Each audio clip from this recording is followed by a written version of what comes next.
The people who dream and those people who dream big have a different kind of life than the people who don't dream. And most people are just satisfied with at.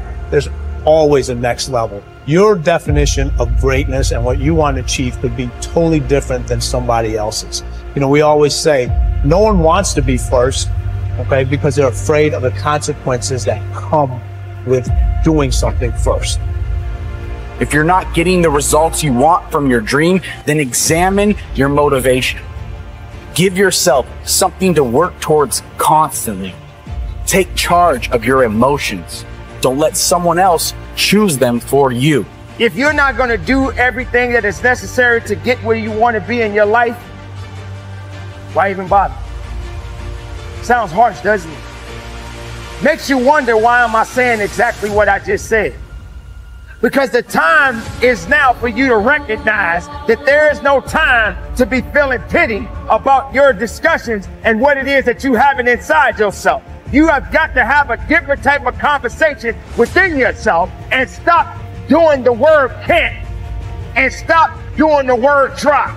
Dreams will remind you that even if the situation isn't temporary, dreams still give you a purpose to live a bigger life despite what you're dealing with, because they will help you move through the chapter of the life that you're in more powerfully, more grounded, and more fulfilled.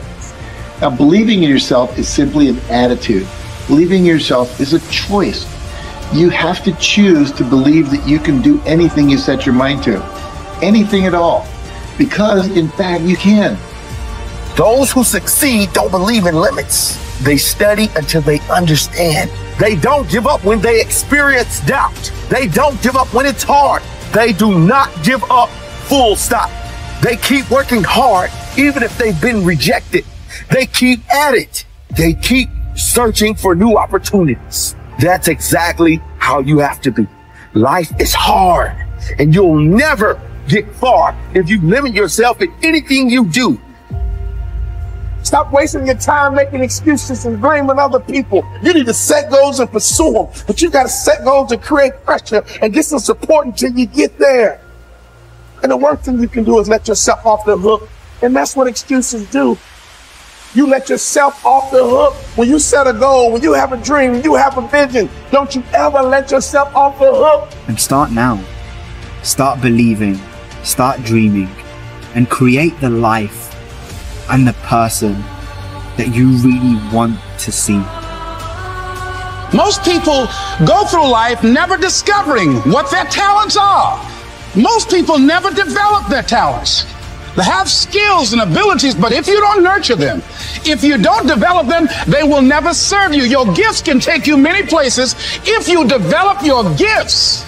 Most of us don't like to do those things that come easy to us. I've always loved to talk to people. I decided, taking this advice, to develop my skills as a speaker.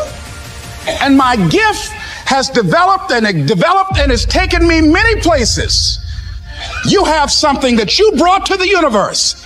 And that if you decide that my life deserves my developing this, what I do well, and becoming the best at it and mastering myself and seeing what I have within me, if you decide to drop your buckets where you are and develop your gifts, I grant you, you'll never ever be without.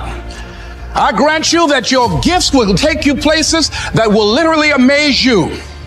I grant you that if you begin to work to develop your gifts, you'll develop a strong sense of happiness. You'll get a larger vision of yourself, because part of beginning to get a larger vision of yourself, all of us need some area of our lives where we can have a feeling of competence. That people know when they think about this area, that's something you do.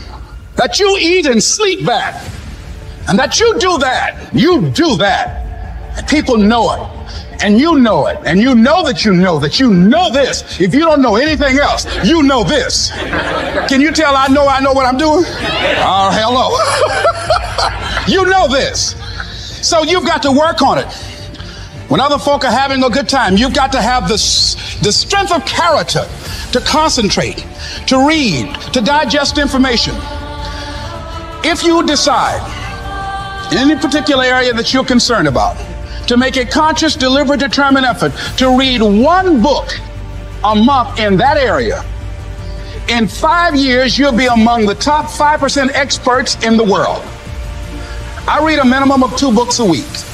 The average American reads only 1 book a year. If you decide that area that you love, that you are going to master that particular area, in this era of accelerated change, overwhelming complexity, and tremendous competition, as you begin to develop and expand your skills and your talents and your vision of yourself, you will always be in control of your destiny. It is in the nature of things that some people will be more successful and happier than others. Some people will make more money, have better lives, enjoy greater fulfillment and satisfaction, have happier relationships, and contribute more to their communities. Others will not. The most important single quality that you can develop in a time of rapid change is the quality of flexibility. The opposite of flexible thinking is fixed or mechanical thinking.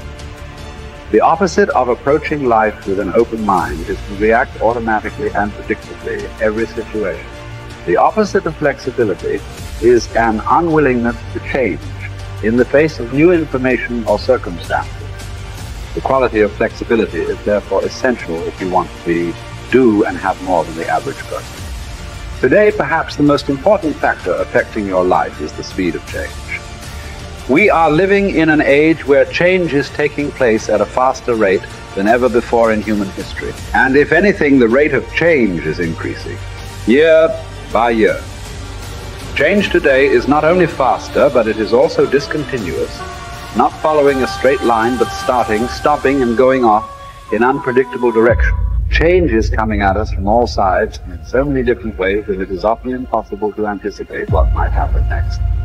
By its very nature, change is unpredictable, often forcing us to scrap our very best plans and ideas overnight as the result of a completely new and unexpected development coming from a new and unexpected direction. As a result, we have to remain flexible in our thinking and in our possible courses of action.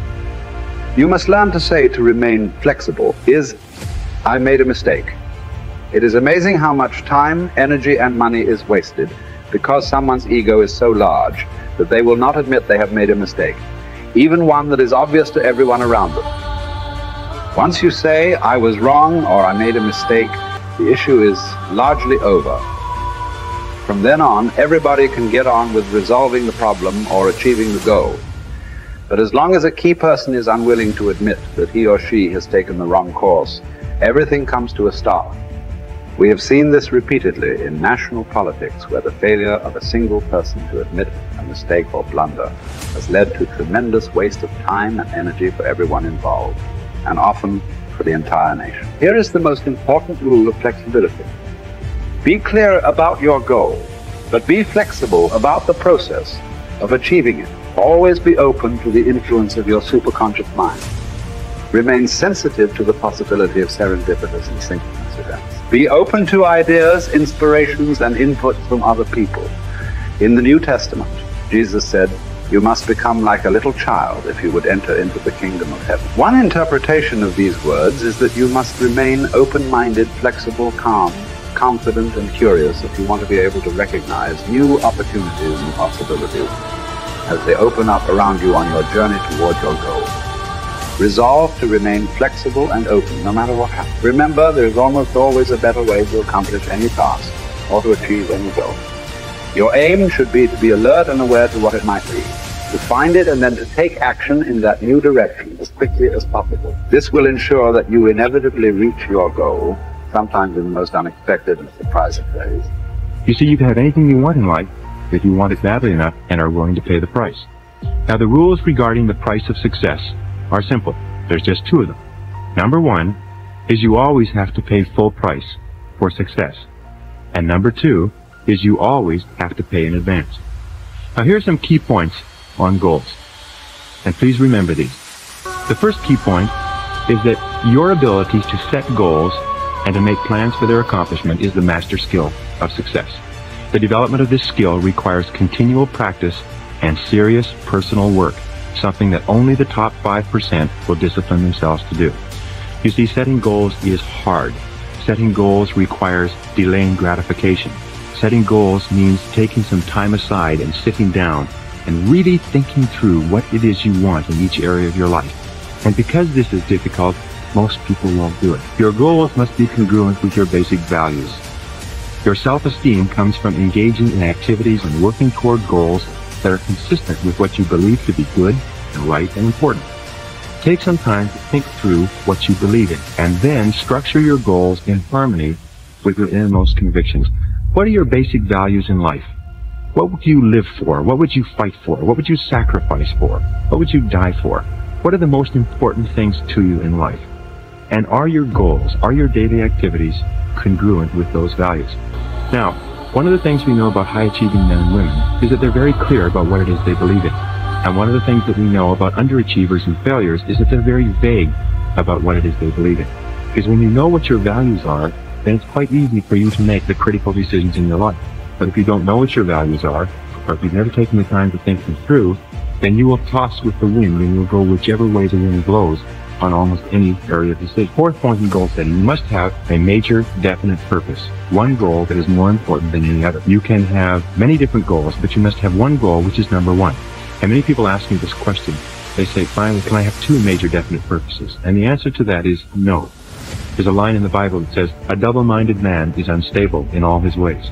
And what it means is if you try to do two things at once, or you have two goals with equal priority, you will end up doing neither, and doing neither of them very well. The way you choose your major definite purpose is once you've listed all your goals, you ask yourself, which is the one goal, the accomplishment of which would move me more rapidly toward the accomplishment of all my other goals than anyone on this list?